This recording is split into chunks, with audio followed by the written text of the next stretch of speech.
പൊന്നാനിയിൽ ബോട്ടുടമയുടെ മരണത്തിൽ ദുരൂഹതകളില്ലെന്ന് അന്വേഷണ റിപ്പോർട്ട്. മത്സ്യത്തൊഴിലാളികളോട് സൗമ്യമായി ഉദ്യോഗസ്ഥർ പെരുമാറണമെന്നും റിപ്പോർട്ടിൽ സൂചന. മത്സ്യത്തൊഴിലാളിയായ ബോട്ടുടമയും അഴീക്കൽ സ്വദേശിയുമായ സിദ്ദിഖിന്റെ മരണത്തിൽ ദുരൂഹതയില്ലെന്ന് ജില്ലാ അഡീഷണൽ മജിസ്ട്രേറ്റ് കെ മണികണ്ഠൻ നടത്തിയ അന്വേഷണ റിപ്പോർട്ട്. ബോട്ടുടമയുടെ മരണം ഉദ്യോഗസ്ഥ പീഡനം മൂലമാണെന്നാരോപിച്ച് ജില്ലാ കളക്ടർക്ക് AITUC നേതാവ് AK ജബ്ബാർ നൽകിയ പരാതിയെ തുടർന്ന് പൊന്നാനിയിലെത്തി നടത്തിയ അന്വേഷണത്തെ തുടർന്നാണ് റിപ്പോർട്ട് തയ്യാറാക്കിയത്.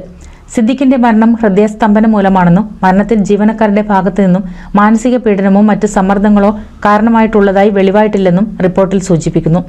സിദ്ദിഖിന്റെ ബോട്ട് പിടിച്ചെടുക്കുകയോ ഫൈൻ ഈടാക്കുകയോ ചെയ്തിട്ടില്ലെന്നും നിയമവിരുദ്ധ പ്രവർത്തനങ്ങൾ തടയുക എന്ന ഔദ്യോഗിക കൃത്യനിർവഹണം മാത്രമാണ് ഉണ്ടായിട്ടുള്ളതെന്നും ഫിഷറീസ് വകുപ്പിലെ ജീവനക്കാരും സംഭവത്തിൽ ഉൾപ്പെട്ട റെസ്ക്യൂ ടീം അംഗങ്ങളും അന്വേഷണ കമ്മീഷനെ ബോധിപ്പിച്ചു.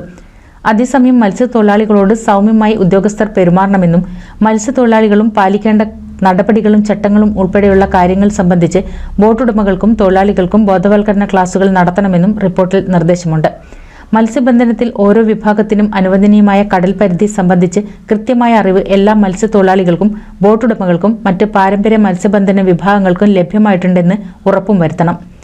ഇതിൽ വീഴ്ച വരുത്തുകയോ ഉദ്യോഗസ്ഥരുടെ ഭാഗത്തു നിന്നും നിയമവിരുദ്ധമായ പ്രവൃത്തികൾ ഉണ്ടാവുകയോ ചെയ്താൽ കർശന നടപടികൾ ഉണ്ടാവുമെന്നും ADM റിപ്പോർട്ടിൽ സൂചിപ്പിച്ചു. NCV news Ponnani.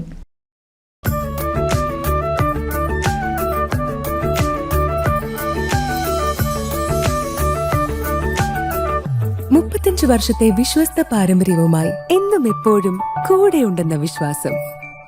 Basit wedding mall, Basith arcade, Poongottukulam, Tirur.